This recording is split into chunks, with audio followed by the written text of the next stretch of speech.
नमस्कार। King of share market में एक बार फिर आपका हार्दिक स्वागत है। अगर हमारे चैनल पे आपने न्यू विजिट किया है तो चैनल को सब्सक्राइब करके बेल को प्रेस करके ऑल ज़रूर सेलेक्ट कर देना, ताकि लेटेस्ट वीडियो का नोटिफिकेशन आपको रेगुलर मिलता रहे और बेहतरीन शेयर का अपडेट और टाइम से किसी शेयर में एंट्री और एग्जिट की जो भी सिचुएशन बनती है, सारा अपडेट आपको किंग ऑफ शेयर मार्केट में मिलता है। इसके लिए चैनल को सब्सक्राइब आप कर सकते हैं, राइट। और यहाँ पे हम बात करेंगे एक बार फिर हेरसिल एग्रोटेक के बारे में। यहाँ पे नाम आप शो कर रहे हैं, शो हो रहा है, नाम देख रहे हैं आप, राइट। यहाँ पे आप देखोगे कि लगातार पहले 2% का सर्किट था, ईएसएम स्टेज 2 पे था स्टॉक, लेकिन यहाँ पे ईएसएम स्टेज 1 पे आया, राइट। ईएसएम स्टेज 1 पे आने के बाद ध्यान रखें कि कोई भी स्टॉक इसके पहले जिस लंबी छलांग से स्टॉक ऊपर गया था, उसी लंबी छलांग से स्टॉक नीचे भी गिरता है। बट बात यहाँ पे ये है, स्टॉक में गिरावट काफ़ी ज़्यादा हो चुकी है। स्टॉक 6.14 से गिर के अभी आपको 4.06 दिख रहा है, राइट। कितने परसेंट की गिरावट हो गई है यहाँ पे? समथिंग आपको 35% की गिरावट यहाँ पे दिख रही है करंट सिचुएशन से। बट इसके पहले स्टॉक ने लगभग 12 रुपीज़ का हाई लगाया था, जहाँ पे लोगों की बाइंग 9 to 12 के बीच में सबसे ज़्यादा थी, ठीक है ना। तो उनका तो सबसे ज़्यादा लॉस हो रहा है। बट करंट सिचुएशन में बहुत कम इन्वेस्टर्स की बाइंग है। करंट सिचुएशन में बहुत कम इन्वेस्टर्स की बाइंग है। सबसे ज़्यादा स्टॉक्स में बड़े इन्वेस्टर हैं जिनकी होल्डिंग 1% से ऊपर है, समझ लेना, 1% से भी ऊपर। अब रही बात यहाँ पे बाइंग कब आएगा, तो लगातार लोग वेट भी कर रहे हैं, लोग नहीं मतलब कुछ रिटेलर्स हैं जो वेट कर रहे हैं अपर सर्किट लगने का। बट बात यहाँ पे है कि दोस्तों, अपर सर्किट कभी भी लग सकता है, कल भी लग सकता है, परसों भी लग सकता है। बट ध्यान रहे कि ये आपको 3 रुपीज़ 70 पैसे, ये जो यहाँ पे ये दिख रहा है ना, यहाँ से सपोर्ट लगेगा ही लगेगा, यहाँ से अपर सर्किट लगेगा ही लगेगा। यहाँ पे आपको 2 दिन की गिरावट दिख रही है, ठीक है ना। और यहाँ से अपर सर्किट लगेगा तो याद रखना, लगातार आपको ये 6 रुपीज़ को क्रॉस करता हुआ दिख सकता है स्टॉक।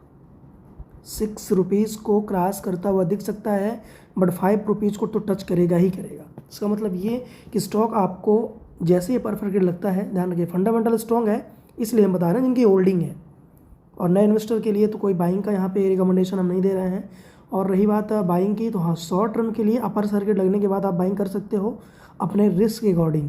जो स्टॉक इतने ऊपर से इतना नीचे आया है और फंडामेंटली स्ट्रॉन्ग है, तो स्टॉक को ऊपर जाना डन है। फंडामेंटल स्टॉक है, आज नहीं तो कल स्टॉक ऊपर जाएगा। और यहाँ तक कि वॉल्यूम में आना चालू हो गया है। स्टॉक में 2 लाख से ज़्यादा शेयर परचेज किए गए हैं फ्राइडे को, 2 लाख से भी ज़्यादा शेयर परचेज किए गए हैं। यानी कल इसमें अपर सर्किट लगने के बहुत चांस है। कल नहीं लगेगा तो परसों लगेगा, मतलब अब बहुत जल्दी अपर सर्किट स्टॉक जाने वाला है किसी भी टाइम। तो स्टॉक में सेल लगाना तो बंद कर दो। सेल लगाओगे जिस दिन अपर सर्किट लगेगा, 10% का लॉस होगा आपको। स्टॉक वहाँ से लगातार 3 से 4 अपर सर्किट लगाएगा, ये समझ लो। तो जिनको सेल भी करना है तो अब करने का कोई फ़ायदा नहीं है, इसलिए सेल लगाना बंद कर दो।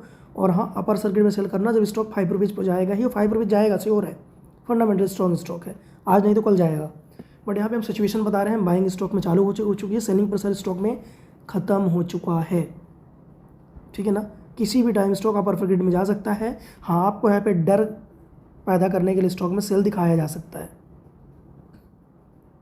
क्योंकि जब तक बड़े इन्वेस्टर सेल नहीं लगाएगा तो आप डरोगे नहीं, और डरोगे नहीं तो सेल कैसे लगाओगे। इसीलिए हमेशा आप लॉस में रहते हो और रहोगे, क्योंकि आप अपर सर्किट में बाई करते हो, लोअर सर्किट में सेल करते हो।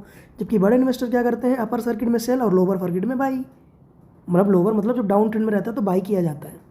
स्टॉक आपने यहाँ पे बाई कर लिया, ठीक है, समझना। मान लीजिए कोई स्टॉक यहाँ तक गया, वहाँ से गिरना चालू हुआ, मान के चलिए यहाँ तक आया, बड़े इन्वेस्टर यहाँ से बाइंग करना चालू कर देंगे।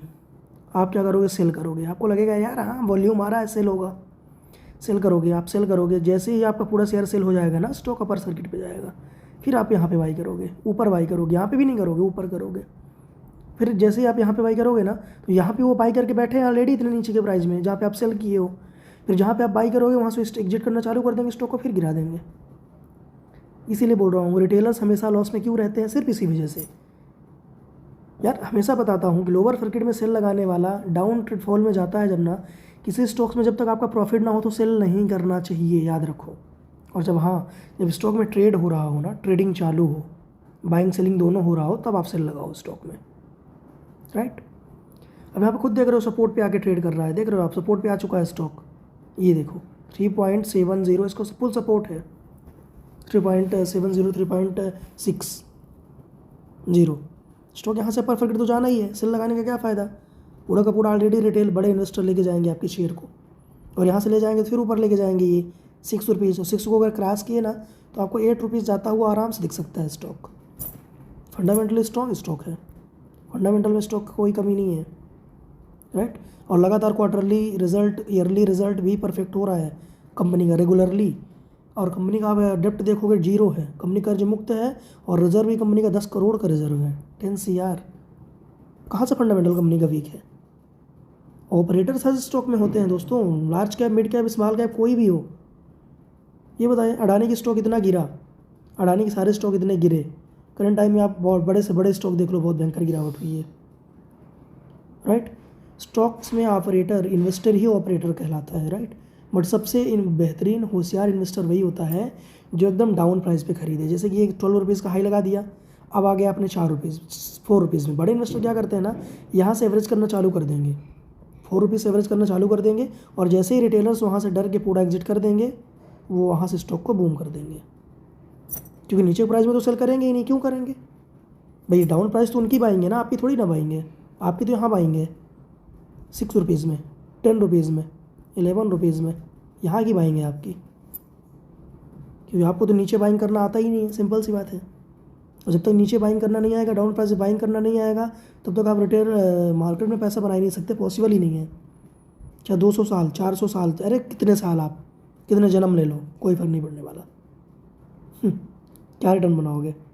नेगेटिव सोच, नेगेटिव कमेंट भी करते हो तो ऐसे करते हो ना, बिना सेंटीमेंट के कमेंट करते हो, कोई सेंटीमेंट ही नहीं है ना। फंडामेंटल रिसर्च करना आता, हमने फंडामेंटल रिसर्च करना आपको सिखाया कि भाई क्वार्टरली रिजल्ट देखो, ईयरली रिजल्ट देखो, कंपनी के अंदर डेप्ट कितना है ये देखो, कंपनी के अंदर रिजर्व कितना है ये देखो।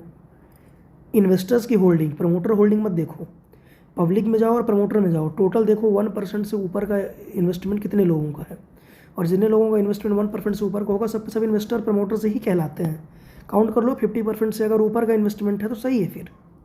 और इस स्टॉक में 90% अभी करंट टाइम में 90% इन्वेस्टर्स, बड़े इन्वेस्टर्स की होल्डिंग है, समझ पा रहे हो ना। तो यही सबसे बड़ा पोजीशन होता है। हो सकता है यहाँ पे ट्रेड करवाएं, नीचे तो लोअर फर्केट पे आ रहा है, अपर फर्केट पे जाएगा, हो सकता है 5 रुपये 6 रुपये में ट्रेड करवाएं, हो सकता है ट्रेड करने के बाद ऊपर लेके जाएं, बट हाँ तुरंत ही ऊपर नहीं जाएगा, समझ लेना। स्टॉक ऊपर जाएगा श्योर है, पर तुरंत नहीं जाएगा। सोचोगे आज जाएगा, नहीं जाएगा, आने वाले टाइम में जाएगा, क्योंकि जब तक आपको डरा नहीं लेगा ना, क्योंकि उनका रिटर्न तो बन चुका है ना, वो अपना 10 रुपीज़ 11 रुपीज़ में अपना शेयर निकाल चुके हैं।